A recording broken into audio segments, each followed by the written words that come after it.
75 साल पहले जब सारा देश इकट्ठा हुआ था तो हमने अंग्रेजों को बाहर फेंक दिया था। आज 75 साल के बाद अगर हम 130 करोड़ लोग इकट्ठे हो गए तो दोस्तों भारत को नंबर 1 देश बनने से कोई नहीं रोक सकता।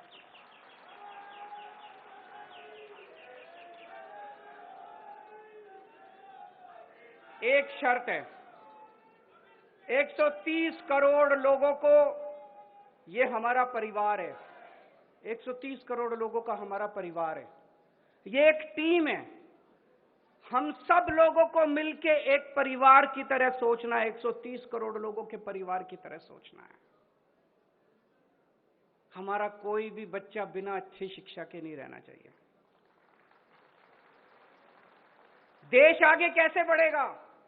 देश दुनिया का नंबर 1 देश कैसे बनेगा? भारत दुनिया का नंबर 1 देश कैसे बनेगा? हमें अपने हर बच्चे को, 27 करोड़ बच्चे रोज स्कूलों में जाते हैं, हमें अपने हर बच्चे के लिए अच्छी शिक्षा का इंतजाम करना पड़ेगा, फ्री शिक्षा का इंतजाम करना पड़ेगा।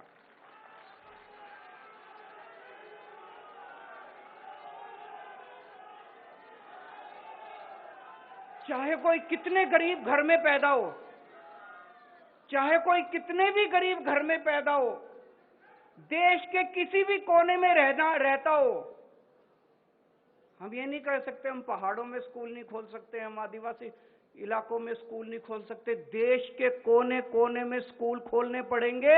इसके लिए चाहे जितना पैसा खर्च करना पड़े अपने को, देश को चाहे जितना पैसा खर्च करना पड़े, सबसे पहला काम अपने को करना है देश के हर बच्चे के लिए अच्छी शिक्षा का इंतजाम करना है।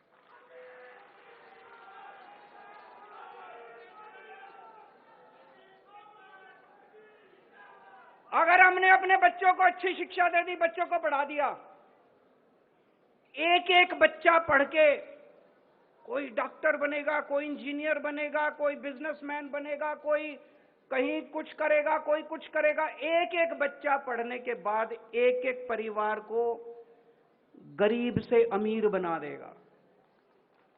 और जब एक एक परिवार गरीब से अमीर बनेगा तो भारत का नाम अमीर देशों के अंदर लिखा जाएगा।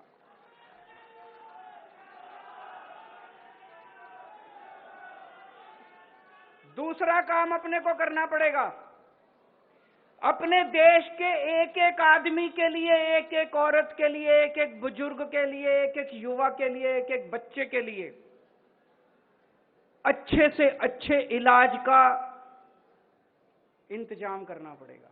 अगर बीमार हो जाए कोई, उसका अच्छे से अच्छा इलाज होना चाहिए कि नहीं होना चाहिए? अच्छे से अच्छे इलाज का इंतजाम करना पड़ेगा, फ्री में इलाज का इंतजाम करना पड़ेगा। उसकी दवा, उसका टेस्ट, उसकी इलाज, उसका ऑपरेशन, चाहे कितने भी लाख रुपए का खर्चा क्यों ना आए, चाहे कोई कितना भी गरीब क्यों ना हो, हर जिंदगी हमारे लिए इंपॉर्टेंट है, हर भारतीय हमारे लिए इंपॉर्टेंट है, भारत का हर नागरिक हमारे लिए इंपॉर्टेंट है।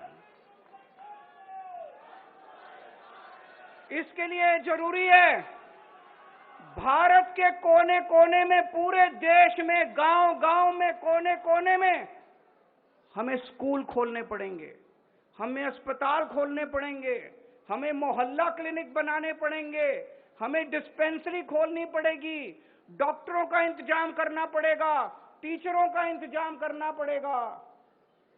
लेकिन सबसे पहली 2 चीजें हमें अपने बच्चों के लिए शिक्षा का और अपने लोगों के लिए इलाज का इंतजाम करना पड़ेगा।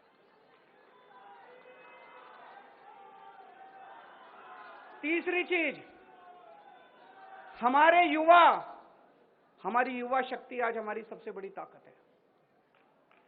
आज लेकिन युवा बेरोजगार घूम रहे हैं, इनको रोजगार दिया जा सकता है अगर सही नियत और सही मैनेजमेंट हो, तो हमारे युवाओं को रोजगार दिया जा सकता है। रोजगारों को